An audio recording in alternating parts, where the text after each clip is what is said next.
I'm Marcia Nelson for SylviaGlobal.com.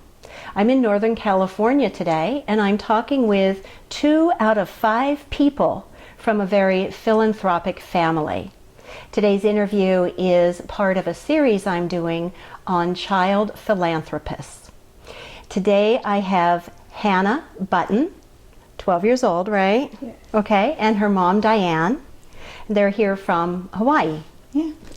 And I want to jump right in because your family does so much that it's a little challenging for me to keep track of it. So let's sort it out, shall we? Hannah, start by telling me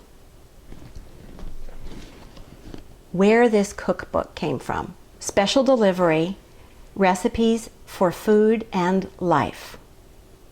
Well, when I was about 8, we found out my mom had breast cancer, and tons of people around the neighborhood, even a few people that we didn't even know, came in to give us food and ask if there was anything they could do to help.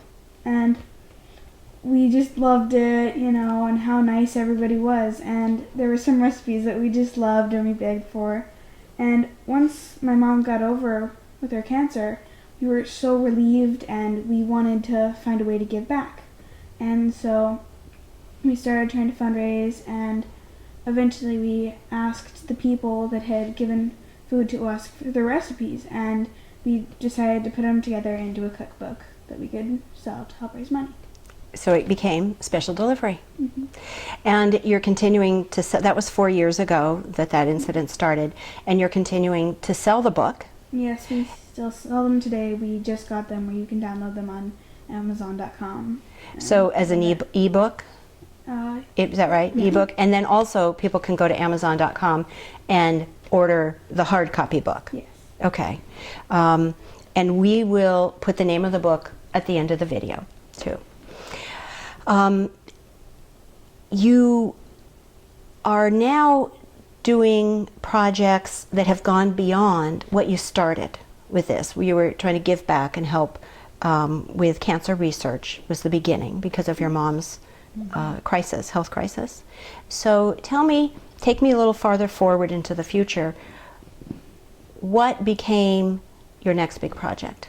I think we started raising money for Africa about a year after. There was this organization that one of the girls in my school ran called Ellie's Run for Africa.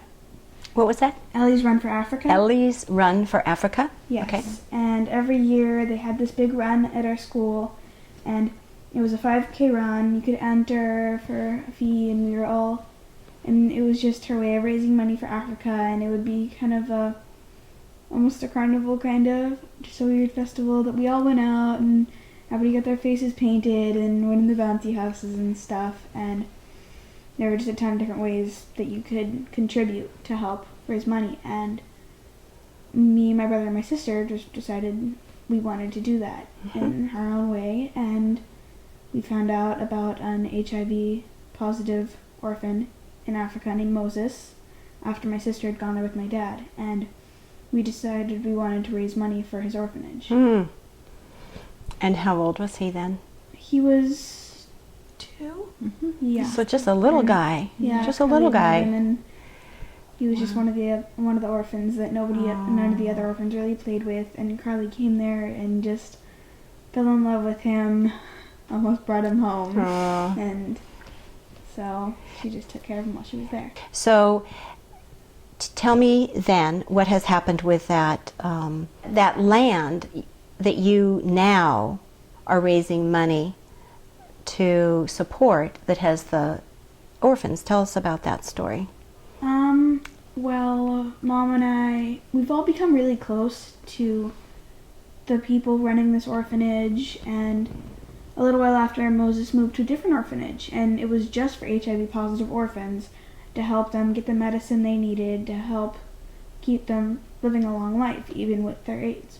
And so we heard that they were in desperate need of more transportation because every time they had to go to their doctor appointments, they had how many? 49? 49 at the 49 time. children at the time. Wow.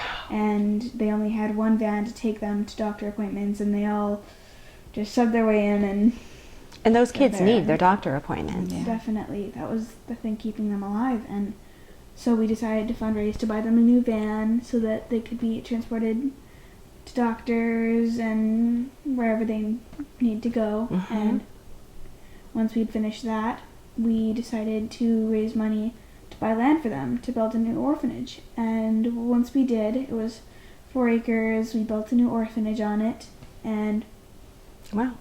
so You say that Actually so developed. easily. So we raised the money, buy the land, we bought the land. But I bet you that took a lot of work. it did. But it was a fun process. We had friends and family and just people throughout the neighborhood helping out, donating even. And through one of our fundraisers, one man gave us $49 for an orange. That's a good orange and a good customer. And I imagine you've done a lot of different things to do this. Yes, we've done from lemonade to hot chocolate and apple cider stands, done car washes. We also sell the book at the farmer's market sometimes, Mhm. along with cookies, our famous pumpkin cookies. So this is what I have to do. I'm going to get this book today because I have heard that these pumpkin cookies are to die for. And I'm a baked goods girl. I like really good cookies. You will love So the pumpkin cookies, that's the first thing I'm going to make out of this. Mhm. Good. I want to find out, here's one thing I'm really hearing from you is that from the beginning, philanthropy was fun for you. It started with that sort of carnival, bouncy house experience. And did that sort of put it into your mind that raising money for really important projects can be fun? Yeah, we didn't, because all of our fundraising experiences have been fun and exciting. We've had friends there and family, people to encourage us and tell us we were doing a great job, and we always had each other. So on those boring rainy days when no one felt like driving by our lemonade stand, You had we always had each other Yeah. to annoy and play Yeah. with. Well, so I think that's a really good point, though. It's hard to do things on your own, but when the whole family is doing something together, when it's a family project, you get more energy and you get more perseverance. It's easier to keep going when sometimes you feel like in the moment, maybe this isn't what I want to be doing right now. But that's the secret to getting any project to be successful. You have to have a team that works well together and can keep each other motivated and moving forward. So I hear that your family does that for each other. Yeah, we've always had each other. We've definitely grown closer through fundraising. We've definitely learned what we really want to do, what we love, and what each other love. I know that Carly loves Moses, and Jack just loves helping people in general. I definitely love the animal fundraising.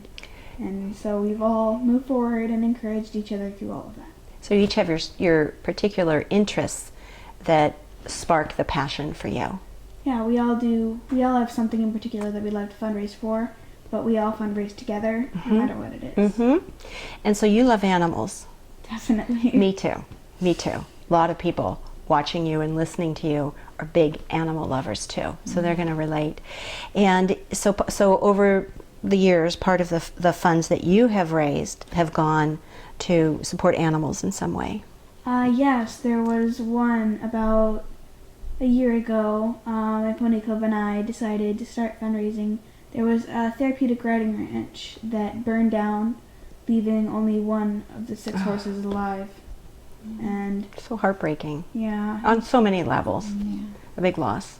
and it burned down all the tack, burned out the grass in the pastures too a bit, barn completely fell down, and all they had left was one large horse. And people were sending in riding supplies, but none of it fit the horse because he was huge. It was a and big horse. So we raised $1,000 to help them buy a new horse, and a few days later, after we had sent them the money and they'd received it, they got an offer for a great riding horse for $1,000 exactly. Perfect. Isn't that amazing? Love it. Wonderful.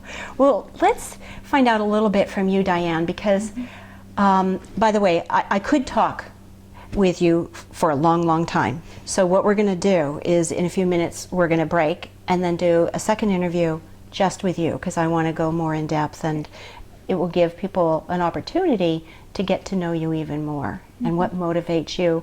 And you can also talk about, as a kid who got into philanthropy early on, how parents or even kids who are watching your interview might want to participate and might want to help out, either with your project or with some other project.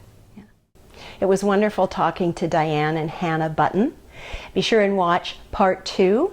There will be 3 parts. Part 2 will be a continuation of the conversation with Diane and Hannah. Part 3 will be Hannah and I talking in depth about her experience in philanthropy. Be sure and watch them all. This is Marcia Nelson with SylviaGlobal.com.